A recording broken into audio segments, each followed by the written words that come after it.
Hi friends, welcome back to Automation Genie YouTube channel.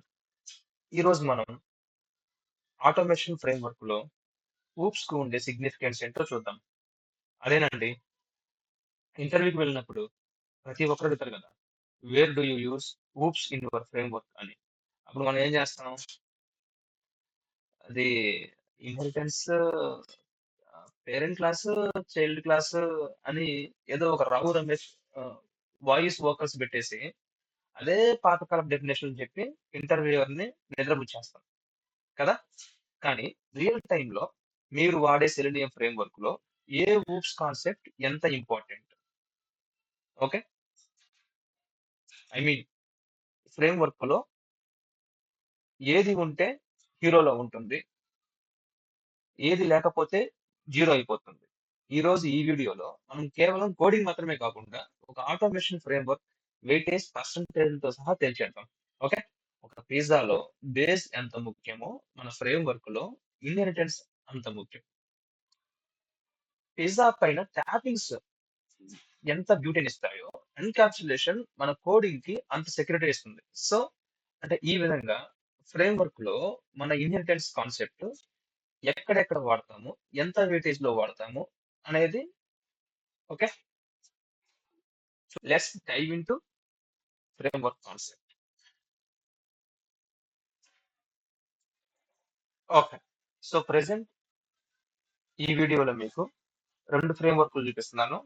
ఒకటి POM, means page object model, and one more is PFM, అంటే page factory model.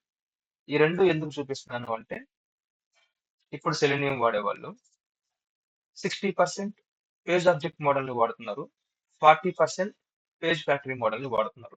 Of course ఈ page factory model కూడా page object model నుంచే వచ్చింది.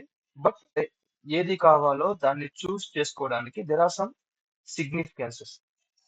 అవన్నీ మనం తర్వాత framework లోకి ఎంటర్ అయిన తర్వాత డిస్కస్ చేసుకుందాం. ఫస్ట్ ఇప్పుడైతే జస్ట్ ఆ ఫ్రేమ్వర్క్ యొక్క స్కెల్టన్ చూపిస్తాను.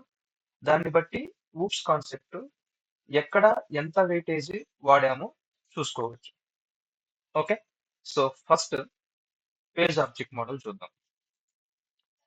ఈ పేజ్ ఆబ్జెక్ట్ మోడల్లో లైబ్రరీ అనేది ఒక ప్యాకేజ్. ఎస్ఆర్సి మెయిన్ జావాలో నేను ఇది క్రియేట్ చేశాను. ఇక్కడ మనకి రెండు క్లాసులు, ఒకటి బేస్ క్లాసు, ఇంకొకటి login class. Font size increase చేశాను. Okay, base class, login class. ఈ బేస్ క్లాస్ లో నేను నా బ్రౌజర్ లాంచ్ చేయడానికి, బ్రౌజర్ క్లోజ్ చేయడానికి కావలసిన సెటప్ ని పెట్టుకున్నాను. ఓకే, తర్వాత లాగిన్ క్లాస్ లో ఇది నా టెస్ట్ డేటా, ఇవి వెబ్ ఎలిమెంట్స్, ఇవి వచ్చేటప్పటికి నా మెథడ్ ఇంప్లిమెంటేషన్స్. Okay fine. ఇప్పుడు నేను లాగిన్ క్లాస్ లో ఎక్స్టెన్స్ బేస్ అని ఇక్కడ వాడాను. ఎక్స్టెన్స్ నథింగ్ బట్ ఇన్హెరిటెన్స్. ఓకే, అట్లాగా నేను టెస్ట్ డేటాకి ప్రైవేట్ అని ఇచ్చాను. అఫ్ కోర్స్ వెబ్ ఎలిమెంట్స్ కూడా ప్రైవేట్ అని ఇచ్చాను. ఈ కాన్సెప్ట్ ని మనము డేటా సెక్యూరిటీ అంటాం.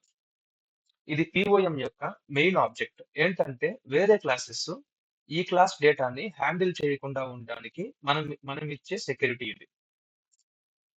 దీన్నే మనము ఎన్క్యాప్సులేషన్ అంటాము, ఈ కాన్సెప్ట్ ని. Okay, okay, of course inheritance చూసాము, ఎన్క్యాప్సులేషన్ చూసాము. దీని తర్వాత ఇక్కడ మనము మెథడ్ ఇంప్లిమెంటేషన్స్ ఇచ్చాం కదా, login activity and one more login activity. Class containing two methods with the same name but differentiated with the parameters. Nothing but method overloading. Method overloading అంటే polymorphism లో ఒక పార్ట్. సో ఐ మీన్ ఇక్కడ మనము implementation లో polymorphism వాడాము. ఒకసారి base class లోకి వెళ్తే web driver driver is equal to new chrome driver. ఇక్కడ మనము ఇంటర్ఫేస్ కాన్సెప్ట్ వాడాము.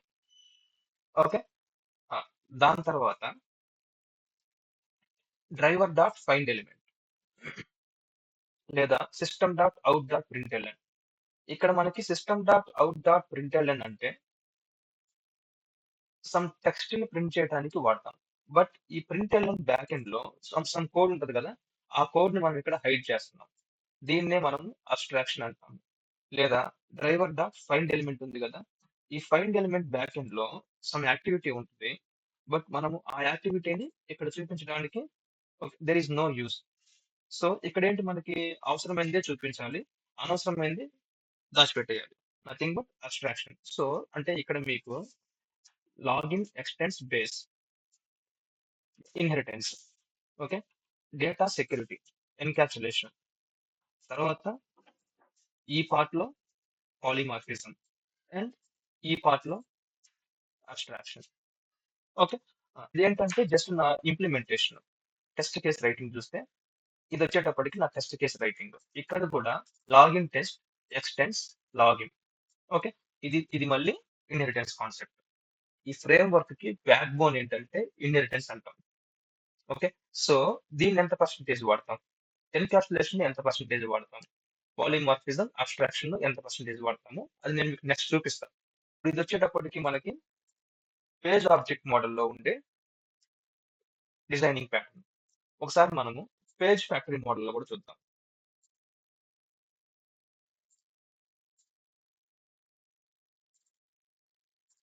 Page factory model. ఈ పేజ్ ఫ్యాక్టరీ మోడల్‌లో ఆఫ్‌కోర్స్ నా బేస్ క్లాస్‌లో బ్రౌజర్ లాంచింగ్, ఇదేమో బ్రౌజర్ క్లోజింగ్. As usual. ఇంతకుముందు పీఓఎం మోడల్ ఫ్రేమ్‌వర్క్‌లో ఎట్లా ఉందో ఇక్కడ కూడా అట్లానే ఉంది. తర్వాత లాగిన్ క్లాస్.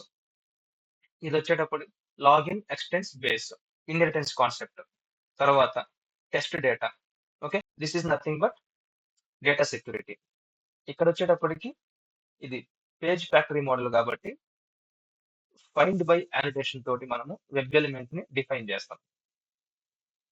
ఓకే.